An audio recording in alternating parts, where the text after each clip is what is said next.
So, could you tell me who you are, please?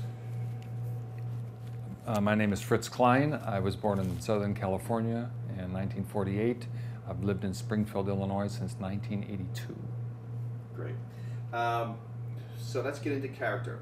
Mr. President, who are you?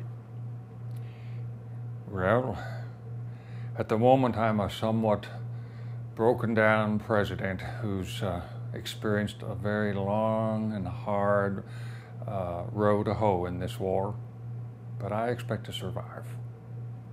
Are you married? Yes, happily married to the belle of the ball that I met back in Illinois years ago, Miss Mary Ann Todd.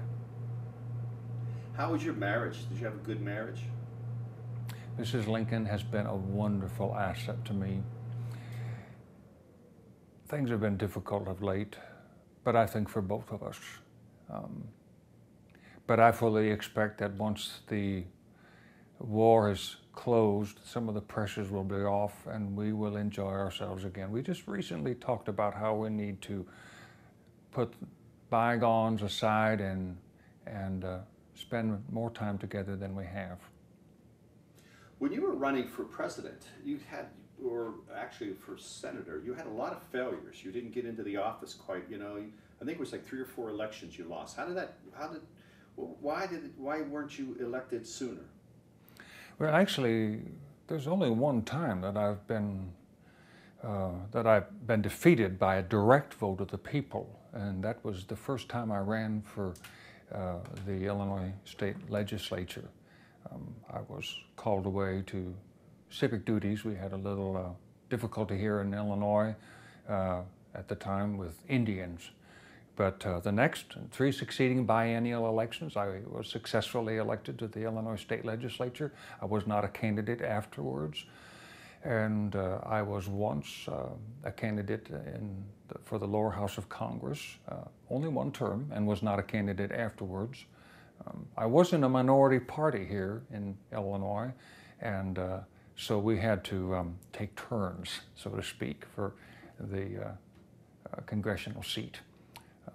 And I was losing interest largely in politics. I was once, when the Republicans first put out their candidate on a national scale, and Fremont was the presidential candidate, apparently I was selected as his running mate, but it was all over and done with before I ever found out about it, and my comment was it must have been some other Lincoln. So I've had a few defeats, nothing major, but in '56 I ran for again, the congressional seat from Illinois in the upper house, the U.S. Senate, and was defeated, and that was a difficult one. And then again, when I ran in '58 against Douglas for the U.S. House Senate seat in the congressional race, I was once again defeated, but I think the taste was already in my mouth for something bigger and better. Did you ever own slaves, Mr. Lincoln? No. I don't even remember a time in my life when I didn't think if slavery wasn't wrong, there's no such thing as right or wrong. Why then did some people call you, even today, a racist? And that you were not clear on your slavery issues, like you didn't, I guess, announce it soon enough that the war was all about the issue of slavery and emancipation. And I think you held on to the idea that the war was about the Union, saving the Union. Well, I think insofar as racism goes, I am more often accused of being far ahead of my time than anything else. I have had to be rather judicious about my views on race, lest I offend those who are more overtly prejudiced than I. And you have to remember, at the beginning of the war, most of us believed that in 90 days at the most, the war would have concluded. And although we all knew that somehow slavery was at the bottom of the issue, and it was an issue and a cause for which insurgents would destroy everything, but the fundamental question that we were dealing with was secession. I could not have gotten support early in the war and barely had the support for emancipation when the proclamation was issued. I could not have obtained it at the beginning. So the question was, did I intend to succeed in this war to put down a rebellion and to stop secession? Or did I intend to purport racial views that would have defeated the very purpose of holding those views in the beginning? I chose success. Thank you. Was it a matter of just being politically savvy and going with the flow of and not losing the border states? Was that partly your decision to not proclaim a war on slavery initially because you were afraid of losing the border states? Well, if you're talking, when you say political savvy about people who are more interested in their career than anything else, no. I've dealt with people like that.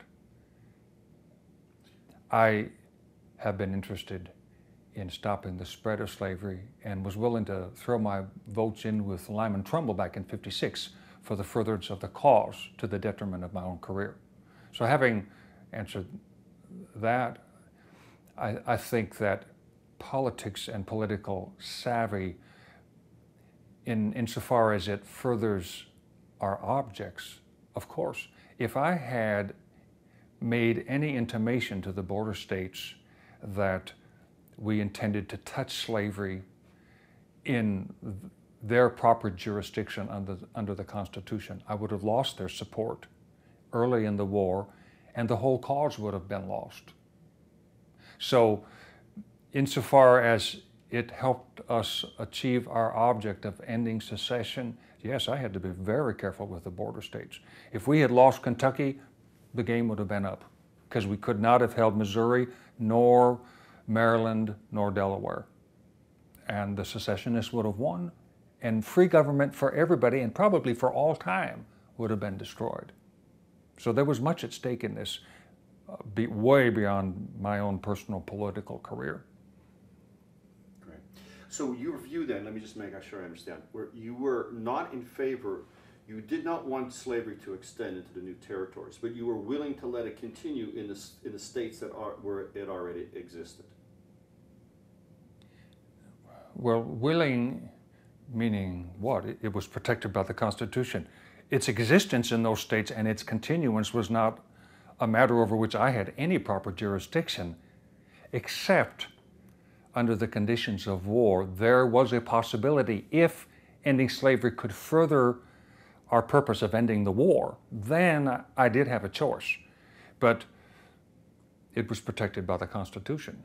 And so my purpose from the beginning was to stop the spread of slavery. And there was proper jurisdiction there under the Constitution to do so. Yes. Cool, great.